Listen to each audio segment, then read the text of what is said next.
Hello everyone, आज का हमारा टॉपिक होने वाला है क्रिया शरीर का पहला चैप्टर, शरीर, शारीरी और क्रिया शरीर। ठीक है, तो आज के इस चैप्टर में हम आयुर्वेदा वाला पोर्शन जो है हमारी क्रिया शरीर का वो स्टार्ट करेंगे और इसके बाद हमारी कंटिन्यू जो सीरीज है वो चलेगी। ठीक है, तो बिना टाइम को वेस्ट किए हम स्टार्ट करते हैं। तो हमारा पहला टॉपिक है शरीर, शारीर, क्रिया शरीर। ठीक है, तो ये तीन वर्ड होते हैं, शरीर, शारीर और क्रिया शरीर। ठीक है, तो इनमें अंतर क्या है? ठीक है, एक वर्ड और होता है शारीरी, उसमें क्या अंतर है ये हम समझेंगे। मेनली चैप्टर का मोटो ही यही समझाना है कि ये अंतर क्या है। ठीक है, तो चलिए समझते हैं क्या अंतर है, क्या अंतर रहने वाला है। ठीक है, तो अंतर मेनली क्या है? शरीर शब्द जो है वो दो शब्दों से मिलकर बना है, श्रा प्लस शम। देखो, निरुक्ति का मतलब क्या होता है? निरुक्ति का मतलब होता है कि जो वर्ड है वो ओरिजिनेट कहाँ से हुआ, वर्ड का ओरिजिन क्या है। ठीक है, तो निरुक्ति क्या है इसकी? श्रा प्लस शम। श्रा जो है उसका अर्थ है हिंसा अर्थ में, और सम का अर्थ है विनाश में। अब शरीर का रियल अर्थ ही विनाश है। ऐसी चीज जो विनाश की ओर जा रही है, जो एक दिन डीके हो जाएगी, एक दिन खत्म हो जाएगी, वो क्या है? शरीर है। जो हल्के हल्के किसको प्राप्त हो रहा है? विनाश को प्राप्त हो रहा है। हल्के हल्के किसको प्राप्त हो रहा है? अंत को प्राप्त हो रहा है। वो क्या है? शरीर है। ठीक है, तो हम परिभाषा समझेंगे शरीर की परिभाषा क्या रहने वाली है। तो परिभाषा है, तत्र शरीर नाम, शरीर उसका नाम है, चेतना अधिष्ठान, जिसमें चेतना यानी आत्मा का अधिष्ठान है, पंच महाभूत विकारकम, इसमें पंच महाभूत, पंच महाभूत कौन से हैं? आकाश, वायु, अग्नि, जल, पृथ्वी। तो ये जो हमारे पंच महाभूत हैं इनसे विकार बने हैं। संयोग दायित्वम, इनका क्या है? संयोग है किसका? चेतना। ठीक है, पंच महाभूत का संयोग है।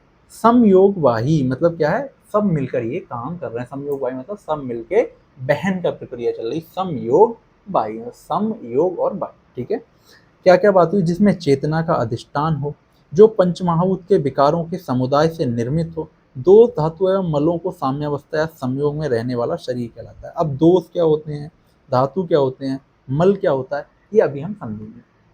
तो हमारी बात, सबसे पहला चैप्टर तो बहुत ही बेसिक समझते हैं। देखो, आयुर्वेदा में जब आप एंटर करते हो तो इतना समझ नहीं आता। आयुर्वेदा बोलता क्या है? आयुर्वेदा देखो, अगर आप मॉडर्न से हर चीज़ को कोरिलेट करोगे ना, आयुर्वेदा में परेशान हो जाओगे, तो उसको एक उसकी फील से समझने की कोशिश करो। ठीक है, सिंपल है और बहुत लॉजिकल भी है, चीज़ें लॉजिकल है, आप समझ जाएंगे। ठीक है, तो सबसे पहले बात आती है कि शरीर शब्द आया कहाँ से। हम बोलते हैं शरीर, डे टू डे लैंग्वेज में भी बोलते हैं कि हमारा शरीर में ये हो गया शरीर। तो शरीर शब्द कहाँ से आया? श्रा प्लस सम धातु से। ठीक है, श्रा प्लस सम से। श्रा का मतलब क्या होता है? दोनों वर्डों का अगर हम मतलब निकालें तो मतलब है विनाश है। मतलब ऐसी कोई चीज जो लगातार डी के हो रही, खत्म होने वाली है, वो शरीर है। ठीक है, दूसरी बात आती है हमारी कि शरीर की परिभाषा क्या है। What is body, what is शरीर? तो शरीर है ऐसा एक पर्टिकुलर मशीनरी सिस्टम जिसमें चेतना रहती हो, मतलब आत्मा रहती हो, चेतना का पांच महाभूत, आकाश, वायु, अग्नि, जल, पृथ्वी हो, और ये छह चीजें मिलकर क्या हो? संयोग वाही हो, मतलब अपने कार्य करें। ठीक है, अब बात आती है शरीर का निर्माण कैसे होता है। मोस्ट इंपोर्टेंट है ये शरीर का निर्माण, कई बार एग्जाम्स में पूछा जाता है। ठीक है, क्या है? शुक्र शोणित। शुक्र का मतलब होता है स्पर्म, क्या मतलब होता है? स्पर्म। और शोणित का मतलब क्या होता है? ओवम। ये क्या होता है? स्पर्म। ठीक है, गर्भाशय आत्मा प्रकृति विकार सम्मोचन, मतलब क्या है? जब शुक्र और शोणित गर्भाशय में मिलते हैं, तो गर्भाशय मतलब क्या है? यूटरस। गर्भाशय मतलब क्या हो गया? यूटरस। यूटरस में दोनों की क्या होती है? मीटिंग होती है। गर्भस्थ आत्मा, आत्मा उसमें आती है। विकार होते हैं, विकार मतलब चेंजेस होते हैं। देखो, जब स्पर्म एंड ओवम मिलता है चेंजेस होते हैं, मोरुला, गेस्टुला बनते हैं, तो वैसे करके प्रकृति बनती है। प्रकृति, अब यहाँ पर आपको एक चीज याद रखनी, कोई भी पर्टिकुलर, कोई भी स्पीसीज है, कोई भी पर्सन है, उसकी प्रकृति कब बनती है? शुक्र और शोणित जब उसके मिक्स होते हैं। ठीक है, समूर्छितम गर्भ इति इष्यते, इसको क्या बोलते हैं? गर्भ बोलते हैं। दैट इज जो निर्माण हो रहा है शरीर का, तो गर्भ से ही तो निर्माण हो रहा है ना, तो गर्भ इति इष्यते। तम चेतना वस्थितम, उसमें चेतना बसती है। वायु विभज्यति, अब हमारे पंच महाभूत थे, अभी हमने पढ़ा था पंच महाभूत है, तो वायु उसमें क्या करती है? विभाजन करती है। तेज एन पचती, तेज का मतलब होता है अग्नि, अग्नि इसका क्या करती है? पाचन करती है। पाचन का मतलब क्या है? उसमें डाइजेशन कराना स्टार्ट करती है, मेटाबॉलिक रिएक्शन कराना स्टार्ट करती है। आपा क्लेदयंती, आपा क्लेदयंती मतलब जल जो होता है उसका क्या करता है? क्लेदन करना स्टार्ट कर देता है। पृथ्वी सहंती, सहंती का मतलब क्या होता है? आकार देना, शेप देना स्टार्ट करता है। आकाश विवर्धयति, एवं विवर्धता भी। सा यदा, आकाश विवर्धती करता है, विवर्धन करता है, सेल डिवीजन करता है और आगे फर्दर सेल बनाता है। सा यदा हस्तपात जीवा घ्राण कड़ नितम, अब क्या बनतेगा, हस्त बनते हैं, पैर, हस्त मतलब हाथ, पाद, पैर, जीवा बनता है, घ्राण, कर्ण, कान बनते हैं, नितंब बनते हैं, ये सारे पार्ट बनते हैं। शरीरम इति संज्ञा लभते, और इसको किसकी संज्ञा देते हैं हम, शरीर की संज्ञा देते हैं। श्लोक, one of the most important श्लोक ऑफ फर्स्ट ईयर, ठीक है, अच्छे से याद करो। क्या श्लोक है, एक बार मैं डिसाइड कर देता हूँ। शुक्र शोणित गर्भस्थ आत्मा प्रकृति विकार सम्मोषितम गर्भ इति उच्यते तम चेतनावस्थितम वायु विभजति तेजेन पचति आपाक्लेदयन्ति सा यदा आकाश विवर्धति एवं विवर्धता सा यदा हस्तपाद जीवा घ्राण कर्ण नितम विरंग रूपते शरीरम इति संज्ञा लभते। ठीक है, सिंपल सा ये, बस थोड़ा लंबा श्लोक है तो अच्छे से याद कर लो। ठीक है, अब यहाँ हमको पता लगा कि जब शुक्र और शोणित मिलते हैं तो क्या आती है, प्रकृति बनती है। ठीक है, और विकार आते हैं, गर्भस्थ आत्मा प्रकृति विकार आया था, गर्भस्थ आत्मा प्रकृति विकार सम्मोचतम। तो प्रकृति कितने प्रकार की बनती है, 8 प्रकार की। ठीक है, और विकार कितने होते हैं, 16 विकार होते हैं। कितने विकार, 16। 16 का मतलब होता है 16। ठीक है, ये हो गई अष्ट प्रकृति, अष्ट प्रकृति 16 विकार बनते हैं। ठीक है, तो इस श्लोक से ही ये वर्ड आया, अष्ट प्रकृति 16 विकार। अब आपको याद रखनी है 8 और 16 कितने हुए, 24। ठीक है, तो अगर हम इस श्लोक के अकॉर्डिंग जाते हैं तो हमको पता लगता है कि टोटल जो है वो चतुर्विंशति पुरुष बनता है। कितना बनता है, चतुर्विंशति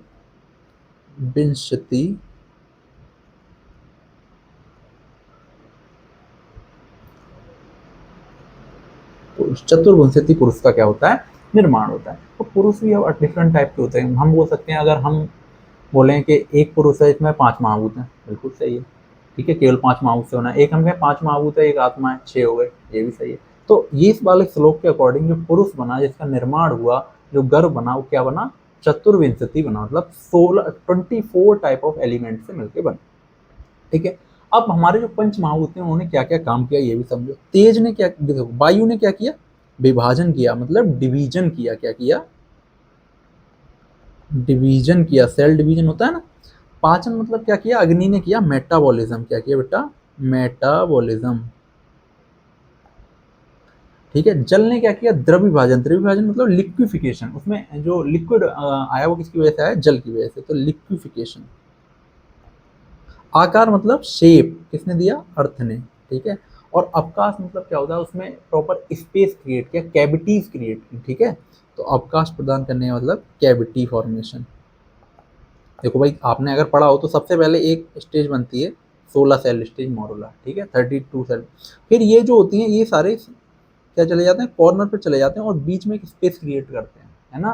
फिर ये डिवीजन होता है इस तरीके से। तो आप समझ सकते हो, सेम वही तरीके से समझाया गया और सिंपल सा। ठीक है, तो यहाँ मैंने थोड़े थोड़े लॉजिक आपको समझाने की कोशिश करी। ठीक है, अब पढ़ते हैं कि शरीर के क्या क्या पर्याय रहने वाले हैं। शरीर के पर्याय में आता है शरीर, देह, काय और पुरुष। तो अगर मैं कह रहा हूँ चतुर्विंशति पुरुष, तो चतुर्विंशति पुरुष ही चतुर्विंशति शरीर। ठीक है, शरीर की डेफिनेशन में एक श्लोक और भी याद, शीर्यते अनेन इति शरीरम। शीर्यते अनेन इति शरीरम मतलब जिसका निरंतर नाश होता है वो क्या है, शरीर।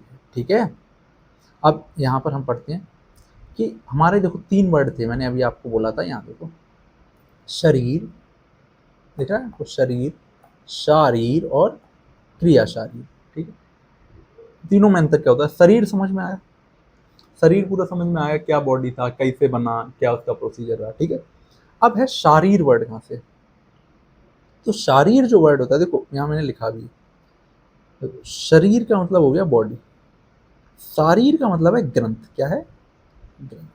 तो ऐसी बुक, ऐसी उपनिषद, ऐसी ग्रंथ, ऐसा डाटा, ऐसी फोल्डर जिसमें शरीर से रिलेटेड नॉलेज लिखी गई है, वो सारे क्या हैं, शारीर। क्या है, शारीर। तो शारीर इज अ ग्रंथ इन विच ऑल डाटा ऑफ शरीर इज रिटन। ठीक है, बॉडी का जो भी डाटा है वो लिखा गया शारीर में। ठीक है, तो शरीर की डेफिनेशन क्या हो गई, शरीर अधिकृत्यम कृत्यम तंत्रम शारीरम, मतलब शरीर का अधिकृत जो तंत्र है उसको क्या बोलते हैं, शारीर।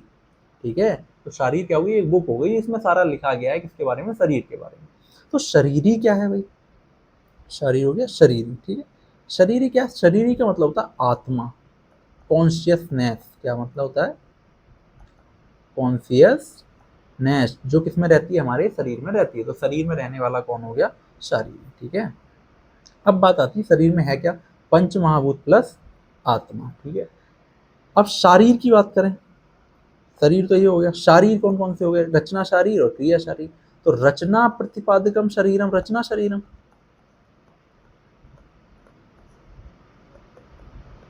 और क्रिया प्रतिपादकम शरीरम क्रिया शरीरम। मतलब ऐसा ग्रंथ जिसमें क्रिया के बारे में लिखा है, फंक्शंस के बारे में लिखा है, वो क्रिया शरीर फिजियोलॉजी। और ऐसा ग्रंथ जिसमें रचना के बारे में लिखा है, कैसे बनी है बॉडी इसके बारे में लिखा है, तो वो क्या हो गया, रचना शरीर, दैट इज एनाटॉमी।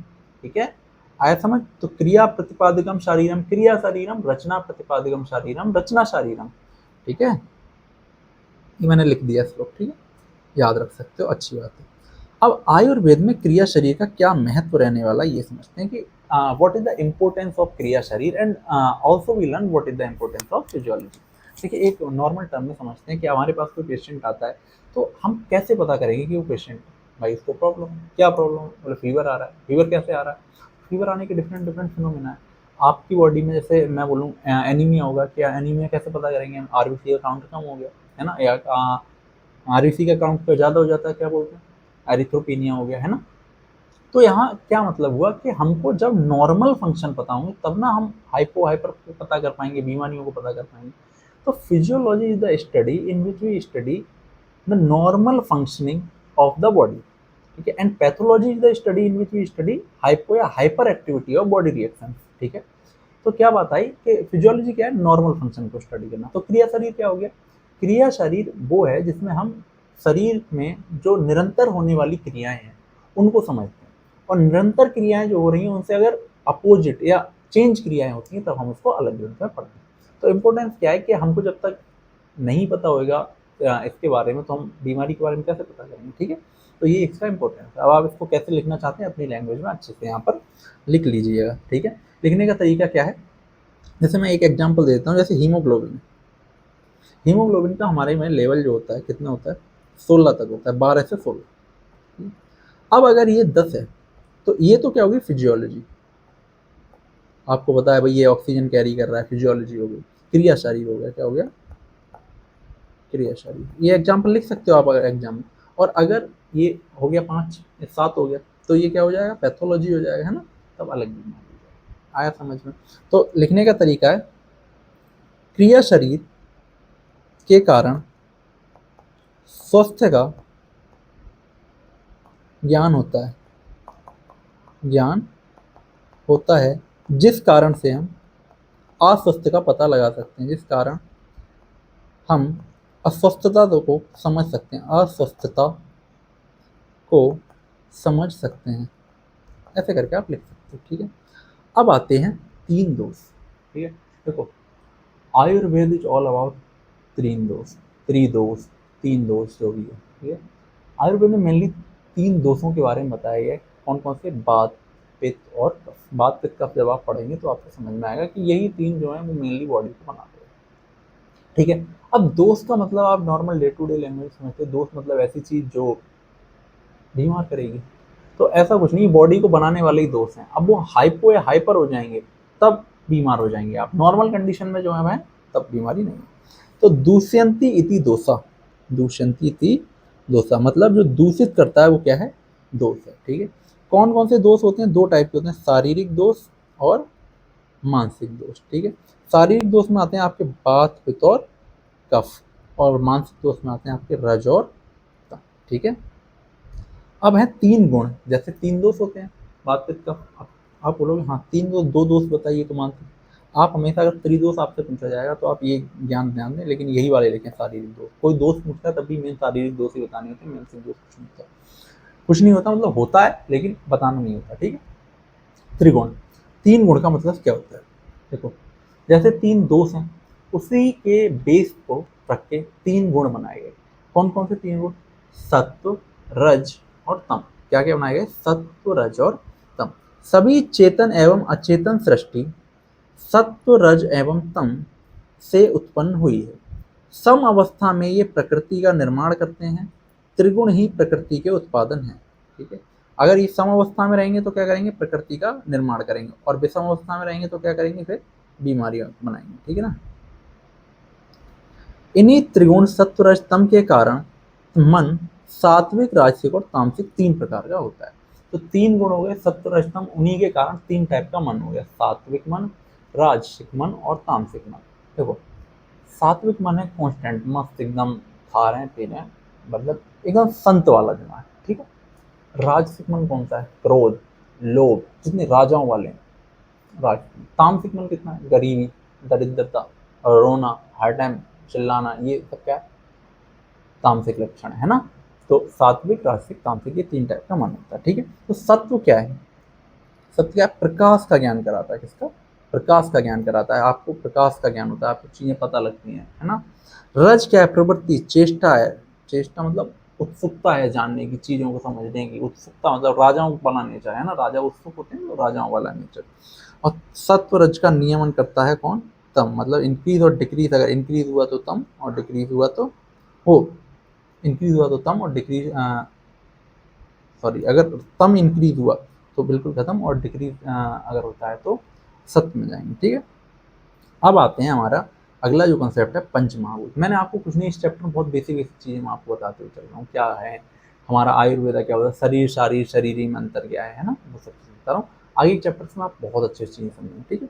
पंच महाभूत क्या है, तो देखो 2 वर्ड होते हैं, एक तो होता है केवल भूत वर्ड, और एक होता है टोटल वर्ड पंच महाभूत वर्ड। अब इन दोनों में अंतर क्या है, भूत का मतलब होता है एटॉमिक पार्टिकल, ठीक है, और पंच महाभूत का मतलब होता है बल्क पार्टिकल। ठीक है। तो एटॉमिक पार्टिकल्स क्या है, हमारे जैसे हमने आप केमिस्ट्री में 118 एलिमेंट पढ़े थे, इसमें 118 नहीं, इन्होंने बोला 5 ही है दुनिया में, 5 मैं 10 बताऊँ, 5 ही हैं। ठीक है, 5 ही एलिमेंट हैं, 5 एलिमेंट से ही सारी दुनिया बनी है। कौन कौन से हैं, आकाश, वायु, अग्नि, जल, पृथ्वी। इसी सीरीज में याद रखना है आपको, आकाश सबसे ऊपर, फिर वायु, फिर क्या आएगा, अग्नि आएगा, फिर अग्नि के बाद जल आएगा, और जल से भी नीचे आप चले जाएंगे तो क्या आएगी, पृथ्वी आएगी। ठीक है। आकाश, वायु, अग्नि, जल, पृथ्वी। तो क्या आता है, भूत का मतलब क्या होता है, जिसकी सत्ता हो, अस्तित्व हो, उसे क्या कहते हैं, भूत कहते हैं। भूत में सूक्ष्म होने से इंद्रिय ग्राह्य नहीं है। इसका मतलब क्या है, तो एटॉमिक पार्टिकल्स को आप देख पाते हो, फील कर पाते हो, नहीं ना, नहीं कर पाते हो। तो जो भूत हैं, छोटे पार्टिकल, इंद्रिय ग्राह्य, मतलब हमारी इंद्रियां जो हैं वो समझ नहीं सकती, इंद्रिय ग्राह्य नहीं है। महाभूत क्या होते हैं, इंद्रिय ग्राह्य होते हैं। भाई बल्क पार्टिकल तो आप देख सकते हो, समझ सकते हो, तो महाभूत क्या है, इंद्रिय ग्राह्य। कौन कौन से हैं, पृथ्वी, जल, अग्नि, वायु और आकाश। ठीक है।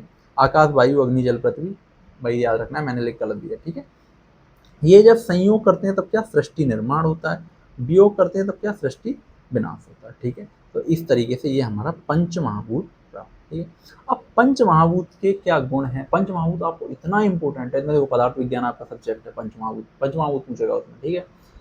पंचमहाभूत आपको संहिता में आना चाहिए, बिल्कुल आना चाहिए, इसमें आना चाहिए, रचना में भी आना चाहिए आपको पंचमहाभूत। देखो हमारे जो ग्रंथ हैं आयुर्वेदा के, ऐसा नहीं है उनमें कहीं रचना शरीर लिखा गया, स्पेशल क्रिया शरीर लिखा गया, स्पेशल नहीं, संहिताएं लिखी गई, उन संहिताओं में से अलग अलग कंटेंट उठा के सब्जेक्ट बनाए गए, रचना शरीर, क्रिया शरीर। तो आप जब भी ये सब्जेक्ट पढ़ते हो तो आप अपनी संहिता के ज्ञान को अच्छा इनहेंस कर रहे होते हो, मजबूत कर रहे होते हो। ठीक है। तो आपको जरूरत क्या है, आपको जरूरत है सारी चीजें सुनने की, अच्छे से समझने की, और कोरिलेशन बताने की कि हमारी चरक संहिता, हमारी अष्टांग हृदय में ये चीज कहाँ है, किस प्रकार से दी गई। ठीक है। तो पंचमहाभूत अभी मैं यहाँ बता रहा हूँ आपको, यही गुण चरक में देखने को मिलेंगे, आपको अष्टांग में कहीं कहीं चीजें मेंशन मिलेंगी। ठीक है। तो ये इंपॉर्टेंट क्या है कि आप संहिता से कोरिलेट करके पढ़ें। लास्ट टाइम पे आपको ऐसा होना चाहिए, आपका क्रिया का पेपर हो और आप संहिता पढ़ के जाए, मस्त संहिता में सारा लिखा हुआ है, अच्छे से देखने को। ठीक है। ठीक है। तो अब हम इनके गुण समझते हैं। ठीक है। तो सबसे पहले बात आती है नैसर्गिक गुण, मतलब इनके वैशेषिक गुण क्या होते हैं। 5 महाभूत जो है उनमें एक विशेषता क्या है, क्या उनका विशेष गुण है, तो आकाश के अंदर गुण होता है शब्द का, किसका, शब्द का। वायु के अंदर स्पर्श का, अग्नि रूप, जल रस और पृथ्वी गंध। अब ये कैसे लॉजिक लगाया गया होगा, आकाश के अंदर शब्द। देखो हमारी बॉडी में 5 ही इंद्रियां हैं, कान, आँख, नाक, मुंह और स्किन। ठीक है। अब हमारे कान किसको सुनते हैं, शब्दों को सुनते हैं। शब्द कहाँ ट्रेवल करते हैं, शब्द एक, देखो आकाश का मतलब क्या है, आकाश का मतलब है कैविटी, स्पेस, अवकाश। अभी मैंने दिखाया था, देखो आप ध्यान से देखो, आकाश विवर्धति, देखा था, आकाश क्या कर रहा है, अवकाश प्रदान कर रहा है। तो तो अवकाश प्रदान जब ये कर रहा है तो इसका मतलब क्या है, कैविटी। शब्द का मतलब क्या है, शब्द मतलब सुनते हैं हम शब्दों को, शब्द कैसे ट्रेवल करते हैं। कभी आपने साउंड वेव प्रोपगेशन पढ़ा 12th में, साउंड वेव प्रोपगेट कैसे होता है, साउंड वेव प्रोपगेशन कैसे होता है, आकाश में होता है ना, कैविटीज में होता है ना। अब अगर वहाँ हम एक मीडियम दे दें नहीं हो पाएगा ना। आपने पढ़ा होगा 2 टाइप की वेव होती हैं, एक जो मीडियम में ट्रैवल करती हैं, एक तो विदाउट मीडियम ट्रैवल करती हैं, है ना। इनको मीडियम रिक्वायर होता है, मीडियम रिक्वायर नहीं होता। इस लेवल पे जाके अगर आप चीज़ों को कोरिलेट कर पाएंगे तो कर पाएंगे। अब जो गधे होते हैं वो कहते हैं आयुर्वेदा में लॉजिक नहीं, लॉजिक कैसे बैठता है, लॉजिक बिठाने का एक तरीका होता है कि आप चीज़ें आपको आता कितना है। आप लॉजिक बिठाओगे एक किसी चीज़ का नॉन सेंस चीज़ से तो लॉजिक नहीं बैठेगा।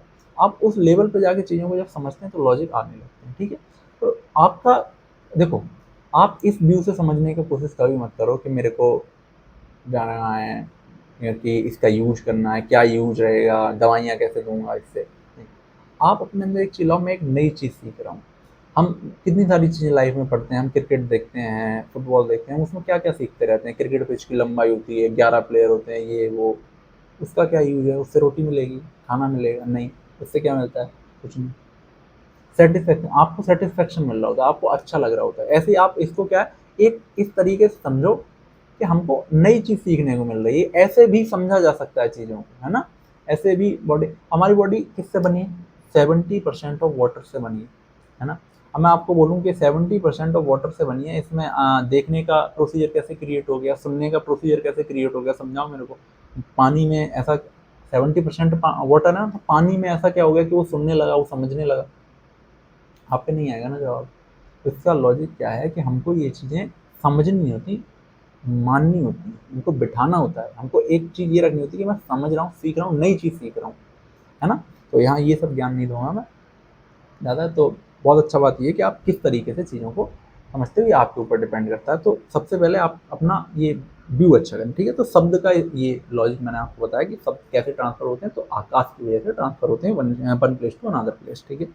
वायु स्पर्श, टच आपको किसकी वजह से फील होता है, एयर की वजह से, ठीक है। तो आपने अगर थोड़ा भी साइंस फिजिक्स में इंटरेस्ट आपका रहा हो तो टच जो फील होता है हमको, वो touch is a sensation between two object of friction. तब दो बीच में फ्रिक्शन होता है, और फ्रिक्शन कब होता है, एयर की वजह से होता है। अगर आपने फ्रिक्शन और डिटेल में जाएंगे तो आपको पता लगेगा फ्रिक्शन कब हो सकता है, फ्रिक्शन कब होता है, जब दो पार्टिकल एक दूसरे को क्या कर रहे होंगे, कनेक्ट कर रहे होंगे और जाके फ्रिक्शन होगा। पर मैं ये इतना डिटेल में जाके नहीं समझाऊंगा, ठीक है।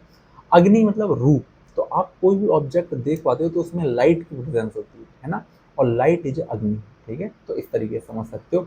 आंख में क्या है, आंख का अगर आप समझोगे तो लाइट का ही सारा खेल है ना, तो अग्नि, ठीक है। जल में रस होता है, टेस्ट को आप कभी भी देखो, हम बोलते हैं सरफेस टेंशन, आपने पढ़ा होगा कि कैसी चीज़ें खानी चाहिए, गर्म चीज़ें खानी चाहिए, क्यों, क्योंकि उनमें सरफेस टेंशन क्या रहता है, कम रहता है, इससे वो ज़्यादा फैल जाती है, ज़्यादा फैल जाती है, ज़्यादा टेस्ट आता है ना।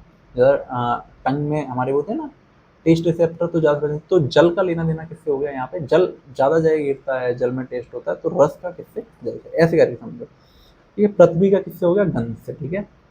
इस तरीके से समझ सकते हो। अब है इनके भौतिक गुण क्या होते हैं, इनकी फिजिकल प्रॉपर्टीज क्या होती हैं। तो आकाश में होता है अप्रतिघातक, मतलब नो रेजिस्टेंस, नो रेजिस्टेंस, इसमें कोई रेजिस्टेंस नहीं होता आकाश में। आकाश आपके बराबर में ले जाए आपको पता नहीं लगेगा। आकाश क्लास में पढ़ने वाला आकाश नहीं, आकाश मतलब कैविटी, कैविटी में कोई रेजिस्टेंस नहीं होता, ठीक है। अब इसको अप्रतिघात को याद करोगे तो थोड़ा हार्ड लगे, नो रेजिस्टेंस याद कर लो, ठीक है। वायु में क्या होता है, चलत, चलत का मतलब मूवमेंट होता है ना। अग्नि में क्या होता है, उष्णत मतलब हीट होता है ना। जल में क्या होता है, द्रवित मतलब लिक्विड होता है। पृथ्वी में क्या होता है, खरत मतलब रफनेस होती है पृथ्वी में, ठीक है। ये आपको याद रखना है। अब मैं इनका तीनों दोषों से अगर मैं संबंध बताना चाहूँ तो आकाश में सत्व होता है, ये अब याद करना है, इसको कोई वो नहीं है, इसको याद करना है। आकाश में सत्व होता है, वायु में रज होता है, इसमें सत्व रज सत्यतम तम, मैंने याद की थी, मेरे याद करने की थी सत्व रज तम, ठीक है। ऊपर वाले में सत्व रज, नीचे वाले में सत्व, ऐसे करके याद किया था। सत्व रज, ऊपर सत्व रज और तम, फिर सत्व रज सत्व तम, ठीक है। दोष तथा पंचमहाभूत, अब दोष और पंचमहाभूत का क्या लेना है, देखो बात पित्त और कफ, ये तीन दोष हैं। पंचमहाभूत कौन कौन से, बात में है वायु प्लस आकाश, ठीक है, बात में वायु प्लस, पित्त है, पित्त को हमेशा याद रखो अग्नि होता है, और कफ में जल और पृथ्वी होता है, ठीक है, कफ और में जल और पृथ्वी होता है, ठीक है। अब है हमारा मल और पंचमहाभूत। हमारी बॉडी में तीन ही मल होते हैं, ऐसे तीन दोष होते हैं, वैसे तीन मल होते हैं, कौन कौन से, मूत्र, पुरुष और श्वेत, ठीक है। मूत्र मतलब यूरिन, ठीक है। पुरुष मतलब स्टूल, स्वेद मतलब पसीना मतलब स्वेट, ठीक है। अब बात आती है, अगर मैं बोलूँ जैसे ये बात पे सबके लॉजिक क्या है, लॉजिक की अगर बात चल रही है, देखो लॉजिक क्या है इनके। पहले के टाइम में समझा जाता था, पहले के टाइम में सोचो, पहले के टाइम में लोग इतना भी सोच पा रहे थे, ये बहुत बड़ी बात है, इतना सोच पा रहे थे, इतनी कॉम्प्लेक्स चीज़ सोच ली हो। उन्होंने क्या सोचा कि जो बॉडी में फंक्शंस हो रहे हैं वो किसी ना किसी जो होएगा वो किसी एक ही फंक्शन पर डिपेंड कर रहे होंगे। अगर हम जाके देखें तो हमको बहुत सारी चीज़ें ऐसे कोरिलेट होती हैं कि अगर हम देखें डाइजेशन में अगर प्रॉब्लम हो जाए तो बहुत सारी प्रॉब्लम क्रिएट हो जाती है। तो वैसे ही उन लोगों ने नोटिस किया कि 3 चीज़ें ऐसी हैं जिनके ऊपर नीचे हाइपर होने से क्या होती है, डिसीज़ कॉज हो जाती है, बात, पित्त और कफ। अब उन्होंने बात, पित्त, कफ नाम दे दिए बस उनके कि बात यहाँ रहता है, पित्त यहाँ रहता है, कफ यहाँ रहता है, ये काम करते हैं, ये फंक्शन ऐसे करते हैं, ठीक है। तो आपको समझ में आ गया, 3 दोष, 3 ही मल होते हैं, कौन-कौन से, मूत्र, परिच्छेद, और उनके क्या-क्या कंपोजिशन होते हैं। तो मूत्र में जल प्लस अग्नि, ये तो याद ही रहेगा आपको, ठीक है। जल प्लस अग्नि, देखो मूत्र में जल होता है और अग्नि तो आप समझ ही गए होंगे। पुरुष मतलब पृथ्वी, अग्नि और वायु, और स्वेद में केवल जल, ठीक है। ऐसे अब हमारी बॉडी जो है मिलके बनी है 7 धातुओं से। 7 धातु, धातु जैसे बोलते हैं टिश्यू टाइप चीजें, ठीक है, ऐसा समझ लो। 7 धातुओं से मिलके बनी है। कौन कौन सी धातुएं? रस, रक्त, मांस, मेद, अस्थि, मज्जा, शुक्र। रट लेना, रस, रक्त, मांस, मेद, अस्थि, मज्जा, शुक्र। रस का मतलब है लिक्विड अदर देन ब्लड, कोई बॉडी में लिक्विड है अदर, अब मूत्र पुरुष मतलब लेने लग जाना, मूत्र से नहीं बोलना, लिक्विड अदर देन ब्लड, ठीक है, सारे आ जाएंगे। सलाइवा है, जूसेस हैं, different different, pancreatic juice, gastric juice, सारे। रस किससे बना है? जल से। रक्त मतलब blood,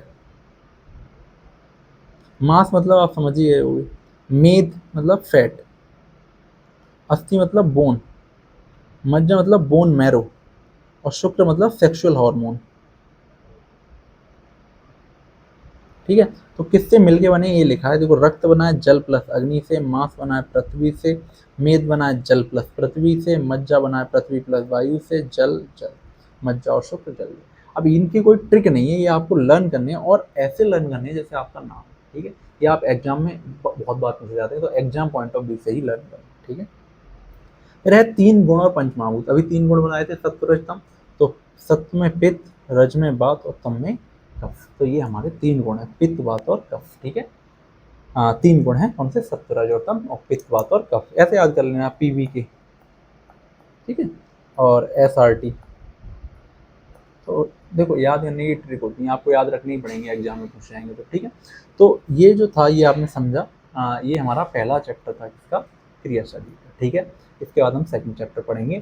thank you so much for your attention for half hour. और इसके बाद आपको अगर ये वीडियोस अच्छी लगती है हमारी सीरीज, तो आप फॉलो करें। और इसके बाद आप हमारी एप्लीकेशन भी डाउनलोड कर सकते हैं, जिसका लिंक आपको हमारे डिस्क्रिप्शन में मिल जाएगा। Thank you so much.